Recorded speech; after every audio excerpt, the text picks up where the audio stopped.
क्या आपके जीवन में चीजें अचानक से बदल जाती हैं? अचानक से बहुत सारा पैसा आना या फिर सब कुछ होते हुए भी मन में एक अजीब सा खालीपन महसूस होना?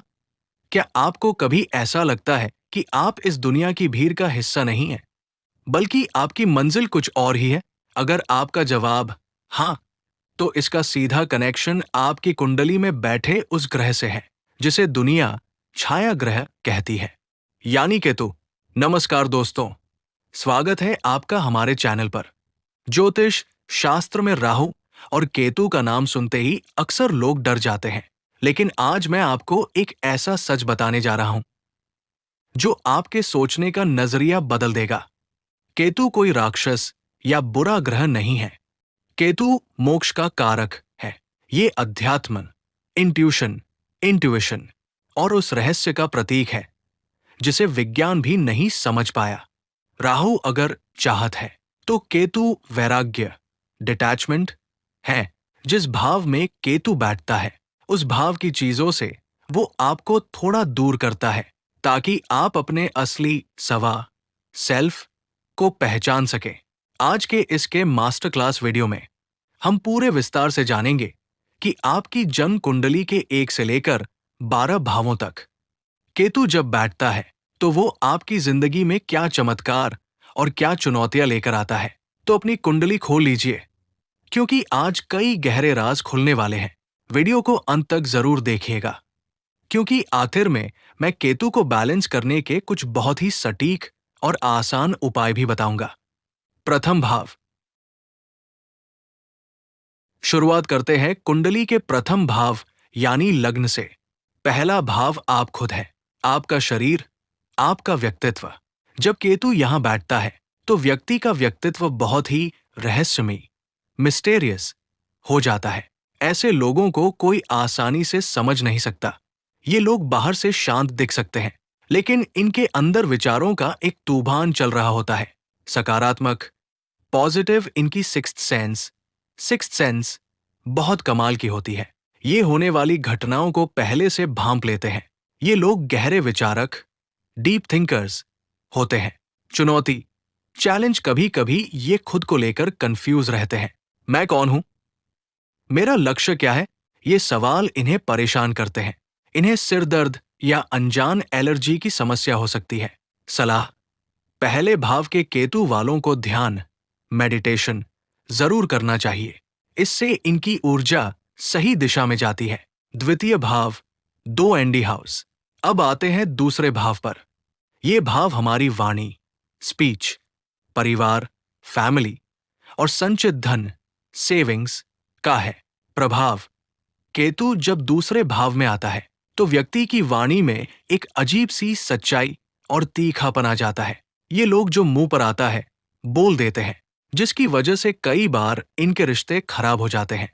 धन की स्थिति, ये पैसे बचाना तो चाहते हैं, लेकिन अचानक से खर्चे आ जाते हैं। केतु डिटैचमेंट है, इसलिए इन्हें अपने पैतृक परिवार से थोड़ा अलगाव महसूस हो सकता है, या ये काम के सिलसिले में परिवार से दूर रह सकते हैं। खास बात, इनकी जीभ पर कई बार सरस्वती बैठती है। अगर ये किसी को गुस्से में या प्यार में कुछ कह दे तो वो बात सच हो जाती है, इसलिए इन्हें अपनी वाणी पर कंट्रोल रखना चाहिए। तृतीय भाव, 3 आरडी हाउस। तीसरा भाव, ज्योतिष में तीसरे, छठे और 11वें भाव में पाप ग्रहों का बैठना बहुत शुभ माना जाता है। प्रभाव, यहां बैठा केतु व्यक्ति को अत्यधिक साहसी और निडर बनाता है। ऐसे लोग रिस्क लेने से नहीं डरते। अगर ये ठान ले तो पहाड़ भी चीर सकते हैं। करियर और रिश्ते, ये लोग अक्सर अच्छे रिसर्चर, जासूस या आईटी प्रोफेशनल बनते हैं, लेकिन तीसरे भाव का केतु छोटे भाई बहनों के साथ रिश्तों में थोड़ी दूरी या वैचारिक मतभेद, आइडियोलॉजिकल डिफरेंसेस दे सकता है। सफलता का राज, ये लोग जितनी मेहनत करते हैं उसका फल इन्हें जरूर मिलता है। शत्रुओं का नाश करने में यहाँ का केतु माहिर है। चतुर्थ भाव, 4 एथ हाउस। चौथा भाव हमारे हृदय, हार्ट, माता, मदर और घर के सुख का है। प्रभाव, केतु जब यहां बैठता है तो व्यक्ति को घर में वो मानसिक शांति नहीं मिलती जिसकी उसे तलाश होती है। ऐसा इंसान घर से दूर, विदेश में या किसी एकांत जगह पर ज्यादा शांति महसूस करता है। माता के साथ संबंध, माता के साथ विचारों का मतभेद हो सकता है या माता का स्वास्थ्य थोड़ा नरम गरम रह सकता है। आध्यात्मिक घर, अगर ये लोग अपने घर में एक पूजा का स्थान बनाएं और वहां रोज ध्यान करें, तो यही केतु इन्हें अपार संपत्ति और मानसिक शांति दोनों दे सकता है। प्रॉपर्टी के मामलों में इन्हें हमेशा कागजात ध्यान से पढ़ने चाहिए। पंचम भाव, 5th हाउस। पंचम भाव त्रिकोण भाव है। ये हमारी बुद्धि, इंटेलेक्ट, रोमांस और पूर्व जन्म के पुण्यों का भाव है। प्रभाव, पंचम भाव में केतु व्यक्ति को बहुत तेज दिमाग देता है। ये लोग चीजों को बहुत जल्दी सीखते हैं, खासकर ज्योतिष, कोडिंग या गुप्त विद्याएं, ऑकल्ट साइंसेस। चुनौती, रोमांस के मामलों में ये लोग अक्सर धोखा खाते हैं या फिर इनका प्यार मुकम्मल नहीं हो पाता। संतान प्राप्ति में थोड़ी देरी हो सकती है या पहली संतान के समय कुछ कॉम्प्लिकेशंस आ सकते हैं।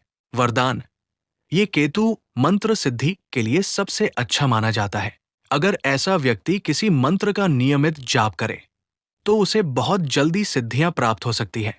पेट से जुड़ी समस्याओं का इन्हें खास ध्यान रखना चाहिए। षष्ठम भाव, 6th हाउस। छठा भाव शत्रुओं का, रोगों का और कर्जे का होता है और यहां केतु का बैठना एक वरदान से कम नहीं है। प्रभाव, ज्योतिष के अनुसार शत्रुहंता योग बनता है। यहां बैठा केतु आपके गुप्त शत्रुओं को पूरी तरह कुचल देता है। जो भी आपसे दुश्मनी मोल लेगा उसका नुकसान होना तय है। करियर, ऐसे लोग डॉक्टर, सर्जन, वकील या हीलर बन सकते हैं। ये बीमारियों को जड़ से खत्म करने की क्षमता रखते हैं। सावधानी, इन्हें अपने ननिहाल, मैटरनल रिलेटिव्स के लोगों से बहुत ज्यादा अपेक्षाएं नहीं रखनी चाहिए और कोई ऐसा रोग हो सकता है जो मेडिकल रिपोर्ट्स में जल्दी पकड़ में न आए, अनडायग्नोज्ड डिजीजेस। ऐसे में आयुर्वेद और योग इनके लिए बेस्ट काम करता है। सप्तम भाव, 7th हाउस।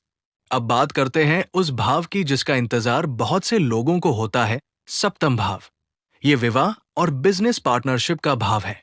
प्रभाव, केतु चूंकि एक डिटैचमेंट, अलगाव का ग्रह है, इसलिए शादी के घर में इसका होना रिश्तों में असंतोष पैदा कर सकता है। पार्टनर से इमोशनल कनेक्शन जुड़ने में समय लगता है। कई बार व्यक्ति को लगता है कि शायद मेरी शादी किसी और से होनी चाहिए थी या वो अपने रिश्ते से पूरी तरह संतुष्ट नहीं होता। पार्टनरशिप, बिजनेस में पार्टनरशिप करने से बचना चाहिए वरना धोखा मिलने के चांस रहते हैं।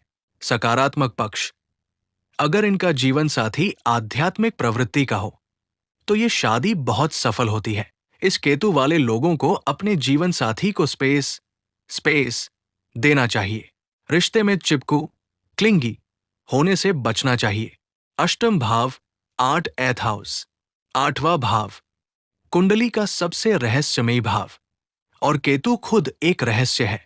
जब रहस्य में रहस्य मिलता है तो क्या होता है? प्रभाव, ये केतु व्यक्ति को एक जन्मजात रिसर्चर बनाता है। ऐसे लोग तंत्र मंत्र, ज्योतिष, मनोविज्ञान, साइकोलॉजी और ब्रह्मांड के रहस्यों को जानने में गहरी रुचि रखते हैं। इनकी इंट्यूशन इतनी पावरफुल होती है कि सपने में इन्हें भविष्य की घटनाएं दिखने लगती हैं। धन और स्वास्थ्य, अचानक धन लाभ, सडन गेन्स जैसे लॉटरी, शेयर मार्केट या वसीयत से पैसा मिलने के योग बनते हैं। लेकिन इन्हें पाइल्स या प्राइवेट पार्ट से जुड़ी स्वास्थ्य समस्याओं का ध्यान रखना चाहिए।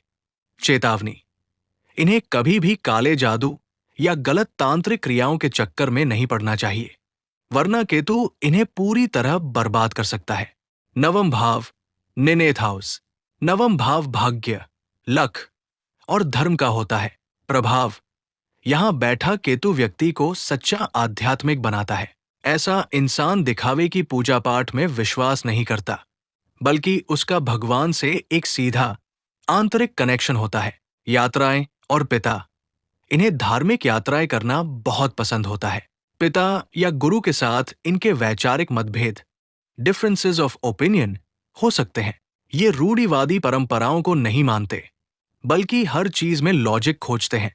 सफलता, अगर ये जीवन में किसी सच्चे गुरु की शरण में चले जाएं, तो इनका भाग्य रातों रात चमक सकता है।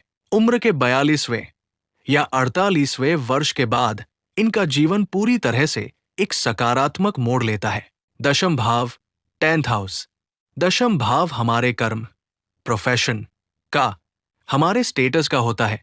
प्रभाव, केतु जब 10वें भाव में हो तो व्यक्ति एक जॉब में टिक कर नहीं रह पाता। इन्हें रूटीन वाली 9 से 5 की जॉब अक्सर बोरिंग लगती है। ये बार बार अपना करियर बदलते हैं या एक साथ कई काम करते हैं। कैसा हो काम? अगर इनका करियर कंप्यूटर, टेक्नोलॉजी, ज्योतिष, एनजीओ या किसी ऐसे काम से जुड़ा हो जहां इन्हें आजादी मिले, तो ये शिखर तक पहुंचते हैं। चुनौती, बॉस के साथ अक्सर इनकी नहीं बनती, क्योंकि ये किसी के अधीन रहकर काम करना पसंद नहीं करते। इन्हें सफलता थोड़ा संघर्ष करने के बाद मिलती है, लेकिन जब मिलती है तो स्थायी होती है। एकादश भाव, 11th हाउस। 11वां भाव लाभ, गेन्स और हमारे नेटवर्क का होता है। प्रभाव, 11वें घर में केतु व्यक्ति को धन कमाने के कई रास्ते, मल्टीपल सोर्सेज ऑफ इनकम देता है। लेकिन सबसे दिलचस्प बात यह है कि इनके पास जितना ज्यादा पैसा आता है, ये उतने ही पैसे से डिटैच्ड होते जाते हैं। इन्हें धन का अहंकार नहीं होता। सोशल लाइफ, इनकी फ्रेंड सर्कल बहुत छोटी होती है। ये भीड़ का हिस्सा बनना पसंद नहीं करते। बड़े भाई बहनों से या तो ये दूर रहते हैं या उनसे इनका ज्यादा जुड़ाव नहीं होता। सफलता का सूत्र, समाज सेवा या दान करने से इनका धन और तेजी से बढ़ता है। यहाँ केतु लगभग सभी इच्छाओं को पूरा करता है। बस व्यक्ति को कर्मठ, हार्ड वर्किंग होना चाहिए। द्वादश भाव, 12th हाउस। और आखिर में बात करते हैं 12वें भाव की। महर्षि पराशर के अनुसार 12वें भाव में केतु का होना मोक्ष, सैल्वेशन का सबसे बड़ा संकेत है। प्रभाव, ये केतु की सबसे प्रिय जगह है। ऐसे व्यक्ति का ये पृथ्वी पर आखिरी जन्म हो सकता है, अगर बाकी ग्रह भी सपोर्ट करें। इनकी आध्यात्मिकता बहुत ऊंचे स्तर की होती है। विदेश और नींद, 12वां भाव विदेश का भी है, इसलिए ये विदेश में सेटल हो सकते हैं। इन्हें अक्सर बहुत गहरे और रहस्यमयी सपने आते हैं। कई बार इन्हें नींद न आने, इंसोम्निया की समस्या भी होती है, क्योंकि इनका अवचेतन मन, सबकॉन्शियस माइंड हमेशा एक्टिव रहता है। सलाह, इन्हें एकांत पसंद होता है। अगर ये जीवन में ध्यान, विपासना या मेडिटेशन को अपना ले, तो इन्हें इस भौतिक दुनिया के सभी कष्टों से मुक्ति मिल सकती है। तो दोस्तों, ये था 1 से 12 भावों तक केतु का विस्तार से फल। अब बात करते हैं केतु के कुछ अचूक और सरल उपायों की। भगवान गणेश की पूजा। केतु के इष्ट देव श्री गणेश है। रोज ओम गणपते नमः का जाप करने से केतु के सभी नकारात्मक प्रभाव खत्म हो जाते हैं। कुत्तों की सेवा। गली के आवारा कुत्तों, स्ट्रे डॉग्स को रोटी या बिस्किट खिलाना केतु को शांत करने का सबसे पावरफुल उपाय है। ध्यान और क्षमा। केतु पास्ट लाइफ का कर्मा है। अगर आप पुरानी बातों को पकड़कर बैठेंगे तो केतु परेशान करेगा। इसलिए लोगों को माफ करना, लेट गो करना सीखें। अगर आपको ये वीडियो पसंद आया हो और आपको अपने सवालों के जवाब मिले हों, तो इस वीडियो को लाइक जरूर करें। मुझे कमेंट करके बताएं कि आपकी कुंडली में केतु किस भाव में बैठा है और आपको कैसे रिजल्ट दे रहा है। मैं आपके कमेंट्स का इंतजार करूंगा। ज्योतिष के ऐसे ही गहरे रहस्यों को आसान भाषा में समझने के लिए हमारे चैनल को सब्सक्राइब करें और बेल आइकॉन दबाना ना भूलें। मिलते हैं अगले वीडियो में एक नए रहस्य के साथ। तब तक के लिए अपना ध्यान रखें और मुस्कुराते रहें। जय श्री गणेश। धन्यवाद।